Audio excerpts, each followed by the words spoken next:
ॐ अथ देव्याः कवचम्। ॐ अस्य श्री चण्डीकवचस्य ब्रह्मा ऋषिः अनुष्टुप् चामुण्डा देवता अङ्गान्यासोक्त मातरो बीजं दिग्बन्धदेवतास्तत्त्वं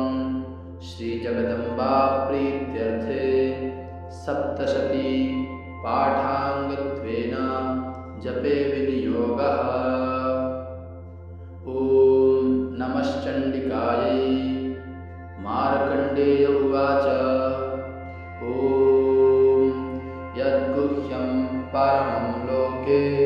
सर्वरक्षाकरं नृणां यन्न कस्यचिदाख्यातं तन्मे ब्रूहि पितामह। ब्रह्मोवाच। अस्ति गुह्यतमं विप्र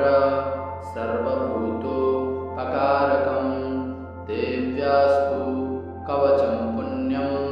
तच्छृणुष्व महामुने। प्रथमं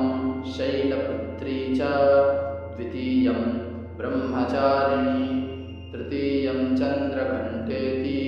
कूष्माण्डेति चतुर्थकम् पंचमं स्कन्दमातेति षष्ठं कात्यायनीति च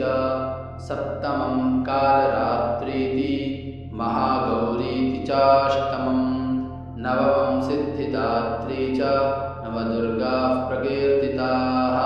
उक्तान्येतानि नामानि ब्रह्मणैव महात्मना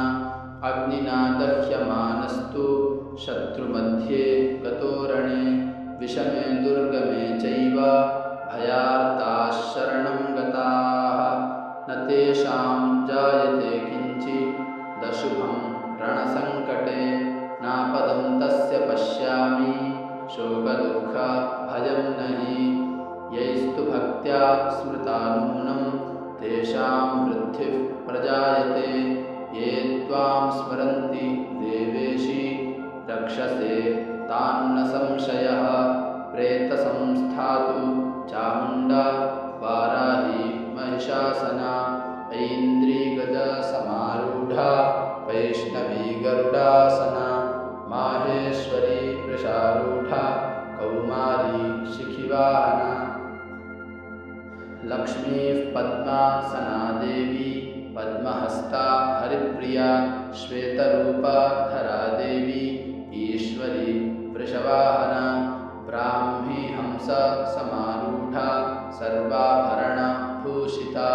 इत्येता मातरः सर्वाः सर्वयोगसमन्विताः नानाभरणा शोभाढ्या नानारत्नोपशोभिताः दृश्यन्ते रथमारूढा देव्यः क्रोधसमाकुलाः शङ्खं चक्रं गदां शक्तिं हलं च मुसलायुधं खेटकं तोमरं चैव परशुं पाशमेव च कुन्तायुधं त्रिशूलं च शार्ङ्गमायुधमुत्तमं दैत्यानां देहनाशाय भक्तानामभयाय च धारयन्त्या युधानीत्थं देवानां च हिताय वै नमस्तेस्तु महारौद्रे महाघोर पराक्रमे महाबले महोत्साहे महाभय विनाशिनी त्राहि मां देवी दुष्प्रेक्ष्ये शत्रूणां भयवर्धिनी प्राच्यां रक्षतु मामैन्द्री आग्नेय्यामग्निदेवता दक्षिणेवतु वाराही नैऋत्यां खड्गधारिणी प्रतीच्यां वारुणी रक्षेत् वायव्यां मृगवाहिनी उदीच्यां पातु कौमारी ऐशान्यां शूलधारिणी ऊर्ध्वं ब्रह्माणि मे रक्षेत् दधस्तात् वैष्णवी तथा एवं दश दिशो रक्षेत् चामुण्डा शववाहना जया मे चाग्रतः पातु विजया पातु पृष्ठतः अजिता वामपार्श्वे तु दक्षिणे चापराजिता शिखामद्योतिनी रक्षे दुमामूर्ध्नि व्यवस्थिता मालाधरी ललाटे च भ्रुवौ रक्षेत् यशस्विनी त्रिनेत्रा च भ्रुवोर्मध्ये यमघण्टा च नासिके शङ्खिनी चक्षुषोर्मध्ये श्रोत्रयोर्द्वारवासिनी कपोलौ कालिका रक्षेत् कर्णमूले तु शाङ्करी नासिकायां सुगन्धा च उत्तरोष्ठे च चर्चिका अधरे चामृतकला जिह्वायां च सरस्वती दन्तान् रक्षतु कौमारी कण्ठदेशे तु चण्डिका घण्टिकां चित्रघण्टा च महामाया च तालुके कामाक्षी चिबुकं रक्षेत् वाचं मे सर्वमङ्गला ग्रीवायां भद्रकाली च पृष्ठवंशे धनुर्धरी नीलग्रीवा बहिर्कण्ठे नलिकां नलकूबरी स्कन्धयोः खड्गिनी रक्षेत् बाहु मे वज्रधारिणी हस्तयोर्दण्डिनी रक्षेत् दम्बिका चाङ्गुलीषु च नखाञ्छूलेश्वरी रक्षेत् कुक्षौ रक्षेत् कुलेश्वरी स्तनौ रक्षेन्महादेवी मनश्शोकविनाशिनी हृदये ललितादेवी उदरे शूलधारिणी नाभौ च कामिनी रक्षेत् गुह्यं गुह्येश्वरी तथा पूतना कामिका मेढ्रम् उदे महिषवाहिनी कट्यां भगवती रक्षेत् चानुनी विन्ध्यवासिनी जङ्घे महाबला रक्षेत् सर्वकामा प्रदायिनी गुल्फयोर्नारसिंही च पादपृष्ठे तु तैजसी पादाङ्गुलीषु श्रीरक्षेत् पादाधस्थलवासिनी नखान्दंष्ट्रा कराली च केशांश्चैवोर्ध्वकेशिनी रोमकूपेषु कौबेरी तचम्बाकीश्वरी तथा रक्तमज्जा वसामांसा न्यस्थिमेदांसि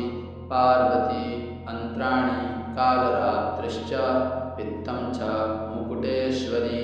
पद्मावती पद्मकोशे कफे चूडामणिस्तथा ज्वालामुखी नखज्वाला मभेद्या सर्वसन्धिषु शुक्रं ब्रह्माणि मे रक्षे छायां छत्रेश्वरी तथा अहङ्कारं मनोबुद्धिं रक्षेन्मे धर्मधारिणी प्राणापानो तथा व्यानमुदानं च समानकं वज्रहस्ता च मे रक्षेत् प्राणं कल्याणशोभना रसे रूपे च गन्धे च शब्दे स्पर्शे च योगिनी सत्वं रजस्तमश्चैव रक्षेन्नारायणी सदा आयु रक्षतु वाराही धर्मं रक्षतु वैष्णवी यशः कीर्तिं च लक्ष्मीं च धनं विद्यां च चक्रिणी गोत्रमिन्द्राणि मे रक्षेत् पशून् मे रक्ष चण्डिके पुत्रान् रक्षेन् महालक्ष्मीर्भार्यां रक्षतु भैरवी पन्थानं सुपथा रक्षेत् मार्गं क्षेमकरी तथा राजद्वारे महालक्ष्मीर्विजया सर्वतस्थिता रक्षाहीनं तु यत्स्थानं वर्जितं कवचेन तु तत्सर्वं रक्ष मे देवी जयन्ती पापनाशिनी पदमेकं न गच्छेत्तु यदीच्छेच्छुभमात्मनः कवचेनावृतो नित्यं यत्र यत्रैव गच्छति तत्र तत्रार्थलाभश्च विजयः सर्वकामिकः यं चिन्तयते कामं तं तं प्राप्नोति निश्चितं परमैश्वर्यमतुलं प्राप्स्यते भूतले पुमान् निर्भयो जायते मर्त्यः सङ्ग्रामेष्वपराजितः त्रैलोक्ये तु भवेत् पूज्यः कवचेनावृतः पुमान् इदं तु देव्या कवचं देवानामपि दुर्लभं यः पठेत् प्रयतो नित्यं त्रिसन्ध्यं श्रद्धयान्वितः दैवी कला भवेत् तस्य त्रैलोक्यश्व पराजितः जीवेत् वर्षशतं साग्रम् अपमृत्यु विवर्जितः नश्यन्ति व्याधयः सर्वे लूता विस्फोटकादयः स्थावरं जङ्गमं चैव कृत्रिमं चापि यद्विषम् अभिचाराणि सर्वाणि मन्त्रयन्त्राणि भूतले भूचराः खेचराश्चैव जलजाश्चोपदेशिकाः सहजा कुलजा माला डाकिनी शाकिनी तथा अन्तरिक्षचराघोरा डाकिन्यश्च महाबलाः ग्रहभूता पिशाचाश्च यक्षगन्धर्व राक्षसाः ब्रह्मराक्षस वेतालाः कूष्माण्डा भैरवादयः नश्यन्ति दर्शनात् तस्य कवचे हृदि संस्थिते मानोन्नतिर्भवेद्राज्ञः तेजो वृद्धि करं परं यशसा वर्धते सोऽपि कीर्तिमण्डित भूतले जपेत् सप्तशतीं चण्डीं कृत्वा तु कवचं पुरा यावत् भूमण्डलं धत्ते सशैलवनकाननं तावत् तिष्ठति मेदिन्या सन्ततिः पुत्रपौत्रिकी देहान्ते परमं स्थानं यत्सुरैरपि दुर्लभं प्राप्नोति पुरुषो नित्यं महामाया प्रसादतः लभते परमं रूपं शिवेन सह मोदते। ॐ इति देव्याः कवचं सम्पूर्णम्। ॐ जय माता दी। अगर आप सभी लोगों को वीडियो पसंद आया हो तो वीडियो को लाइक कीजिए, चैनल को सब्सक्राइब कीजिए और बेल आइकन जरूर दबाइए और कमेंट में जय माता दी जरूर लिखिए। मिलते हैं अगले वीडियो में, तब तक के लिए आप सभी को जय श्री राम।